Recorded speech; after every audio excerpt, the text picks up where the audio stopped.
Maintenant, le président de cette banque est mort. Et c'est lui qu'on a trouvé sur le pendu au Friars. Oui. Maintenant, il y a eu une enquête de réouverte parce qu'on a cru d'abord qu'il s'agissait d'un suicide.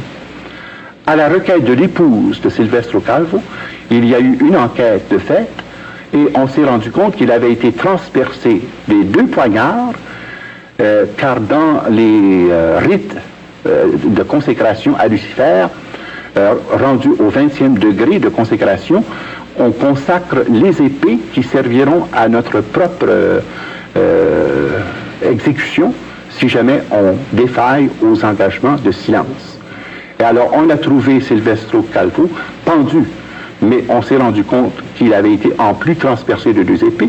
Il a été pendu sous le pont Blackfriars, car les Illuminati, dans leur culte à Satan, se revêtent d'une coule noire, et ce pont conduisait au temple des Blackfriars, qui sont reliés au culte satanique. Et voilà un exemple. Un exemple, oui. Alors, ceci nous permet de voir que la pyramide dont j'ai parlé jusqu'ici nous donne seulement qu'un aperçu, de la structure des Illuminati. Ici, c'est la structure qui est propre au milieu que l'on connaît, l'Amérique du Nord et les pays qui sont rattachés à l'action du CFR par la Commission trilatérale. Mais la même chose est vraie sur le plan de la synarchie. Et j'aimerais peut-être recommander 2 volumes qui parlent explicitement de cette structure, les 2 volumes de Pierre Virion, le premier qui s'intitule « Le mystère d'iniquité », et l'autre, bientôt un super gouvernement mondial et une super église. Alors c'est le plan synarchique qui prend sa source dans le plan d'Adam Weishaupt, mais qui trouve aussi son explicitation par des personnes comme le chanoine Rocca et par plusieurs autres apostats qui sont à la base de ce rayonnement pour la conquête du monde. J'aimerais aussi peut-être dire un autre mot sur une série d'ouvrages qui nous seront précieux, je pense, peut-être ici en prenant quelques ouvrages clés. J'aimerais peut-être parler de Angels, Satan Exposed, qui nous donne un aperçu important des structures et de l'interaction de ces différents groupes concernant ce projet de mainmise mondiale.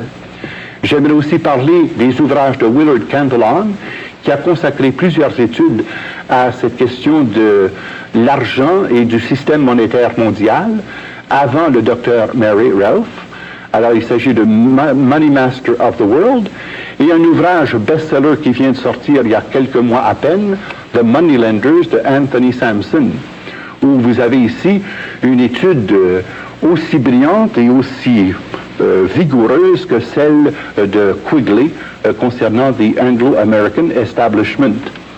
J'aimerais peut-être aussi dire un autre mot de cet ouvrage français, Jacques Bordillot, Une main cachée dirige, qui nous permet de voir davantage ce qui se passe sur le plan européen, sur le plan asiatique et sur le plan de l'Europe de l'Est. Alors que jusqu'à présent, les livres comme le CFR, None Dare Call It Conspiracy, None Dare Call It Treason sont davantage des livres qui traitent de la situation en Amérique du Nord et dans le complexe, je dirais, de cette forme d'action et d'éducation qui débouche sur la mainmise des diverses avenues du pouvoir au pays. Un autre point, je pense qu'il serait important de souligner à ce moment-ci, c'est tout ce qui concerne le ravage de la foi. Car n'oublions pas que, comme je vous ai dit, les Illuminati constituent une secte gnostique d'origine manichéenne. Et vous avez 2 livres qui sont actuellement des best-sellers, qui nous font comprendre une chose. Comment se prennent-ils pour pervertir la foi? Vous avez ici un ouvrage de langue française qui qui s'appelle Jésus ou le mortel secret des Templiers. Vous avez là une illustration concrète de la perversion que l'on peut faire de l'Écriture sainte, de la vie de Jésus, du ministère et de la mission de Jésus, et voici quelle perception les initiés francs-maçons du Grand Orient, les initiés des Rose-Croix et les initiés Illuminati ont de Jésus. C'est là-dessus qu'ils se basent. Voici l'ouvrage clé qui est l'Évangile selon saint Barnabé, qui en fait est un évangile apocryphe, mais qui, étayé de tellement d'érudition, nous laisse pantois sur le plan de la foi et rase à la base le fondement de la divinité de Jésus-Christ, de sa mission, de sa mort et de sa résurrection. Le second livre, qui est un best-seller, qui est maintenant aussi en anglais et en français, The Holy Blood and the Holy Grail.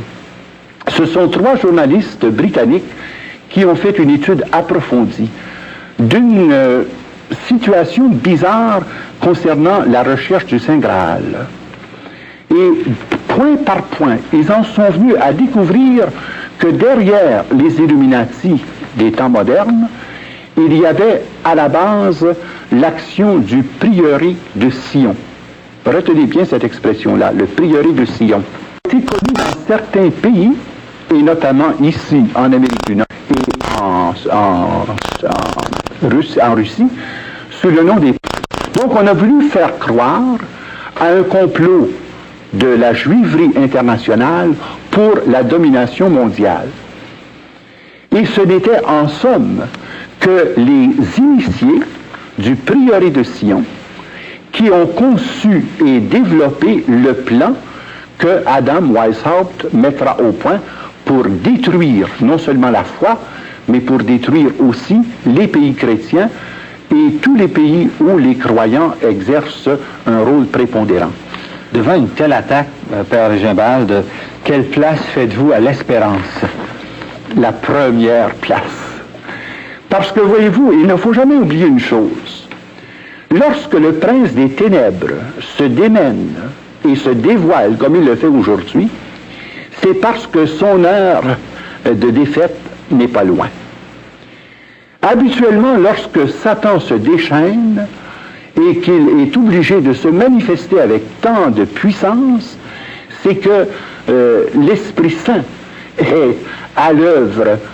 Et si je parle de ces questions-là présentement, c'est précisément parce que l'heure est venue de faire la lumière du Christ pour projeter cette lumière dans les œuvres de ténèbres des Illuminati. Si nous pouvons parler comme nous le faisons, sans crainte et sans peur, c'est parce que l'espérance nous habite. Jésus est venu apporter au monde la lumière qui sauve.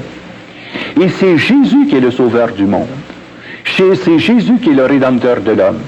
C'est encore Jésus qui est la réponse à l'attente universelle des nations et des peuples.